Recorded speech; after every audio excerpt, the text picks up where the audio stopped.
स्वामी विवेकानंद ने एक बार कहा था कि अपने जीवन का एक लक्ष्य निर्धारित करो, अपने पूरे शरीर को उसी एक लक्ष्य से भर दो और दूसरे विचारों को अपनी ज़िंदगी से निकाल दो। यही सफल होने का एक मूल मंत्र है। हम में से कई लोग डॉक्टर अब्दुल कलाम सर को अपना इंस्पिरेशन मानते हैं, लेकिन आपको पता है उनकी इंस्पिरेशन कौन है? स्वामी विवेकानंद। और सिर्फ यही नहीं, निकोला टेस्ला, सुभाष चंद्र बोस, लाल बहादुर शास्त्री और भी कई सारे लीजेंड जिनकी इंस्पिरेशन स्वामी विवेकानंद है। इन 3 किस्सों में से पहला किस्सा है, एक बार स्वामी जी एक नदी के पास खड़े थे और उन्हें नदी पार करनी थी और उस टाइम एक साधु ने उनके पास आकर पूछा कि आप स्वामी विवेकानंद हैं? तो स्वामी जी ने कहा, हाँ मैं स्वामी विवेकानंद हूँ। तभी साधु ने पूछा कि स्वामी जी आप यहाँ क्या कर रहे हो? स्वामी जी ने कहा, मुझे नदी पार करनी है और मैं नाव का इंतजार कर रहा हूँ। तभी साधु ने कहा, तुम इतने बड़े इंसान हो और कई लोग तुम्हें अपने जीवन का स्रोत मानते हैं और तुम एक नदी पार नहीं कर सकते। देखो मैं तुम्हें नदी पार करके दिखाता हूँ। और तभी साधु ने पानी पर चलकर नदी पार कर ली और फिर से पानी पर चलकर स्वामी जी के पास आ गया और बोला कि मेरे पास इतनी शक्तियाँ है, मेरे पास इतना टैलेंट है, मेरे पास इतना ज्ञान है, उसके बावजूद भी मुझे कोई नहीं जानता और तुम्हारे पास कोई ज्ञान नहीं, कोई शक्तियाँ नहीं, उसके बावजूद भी तुम्हें सब जानते हैं। तभी स्वामी जी मुस्कुराए और बोले कि तुम्हें इस शिक्षा, इस विद्या को सीखने में कितना टाइम लगा? साधु ने कहा कि 15 साल। इतने में स्वामी जी की नाव आ गई। स्वामी जी ने साधु को नाव में बिठाया और फिर वहां से चल दिए और दोनों ने नाव में बैठकर नदी पार की।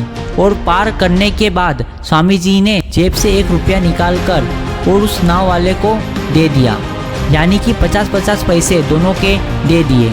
तभी स्वामी जी ने साधु से कहा कि जो काम तुम 50 पैसे में कर सकते थे और तुमने अपने 15 साल गवा दिए, और यही 15 साल अगर तुम समाज की सेवा में बिताते तो आज तुम्हें भी पूरी दुनिया जानती, और मैंने यही किया, इसलिए पूरी दुनिया मुझे आज जानती है और तुम्हें कोई नहीं जानता। स्वामी जी ने साधु से कहा कि तुम्हारे जैसे लोग 3 हफ्ते, महीने, साल लगा देते हैं जिनका उनकी जिंदगी में कोई मतलब ही नहीं निकलता, इसलिए अपने टाइम को ऐसी जगह पर लगाओ जहाँ पर एक्चुअल में उसका कोई सेंस निकले, क्योंकि टाइम से बड़ा इस दुनिया में कोई भी इम्पोर्टेंट चीज नहीं है, क्योंकि समय बर्बाद तो जिंदगी बर्बाद। दूसरा किस्सा, स्वामी जी एक ब्रिज पर चल रहे थे, तभी वहाँ पर कुछ बंदर उनके पीछे पड़ जाते हैं और कोई बंदर उन पे लपक रहा था और कोई उनकी प्रसाद छीनने की कोशिश कर रहा था और स्वामी जी उन बंदर से पीछा छुड़ाने के लिए वहाँ से भागने लगे। स्वामी जी भागे जा रहे थे और बंदर भी उनके पीछे पीछे भागने लगे। तभी एक आदमी ने स्वामी जी से कहा, तुम डरो मत, इनका सामना करो, तुम जितना ज्यादा इनसे डरोगे इतना ज्यादा तुमको डराएंगे। तभी स्वामी जी पीछे मुड़े और आंखें निकाल कर जोर से उन पर चीखे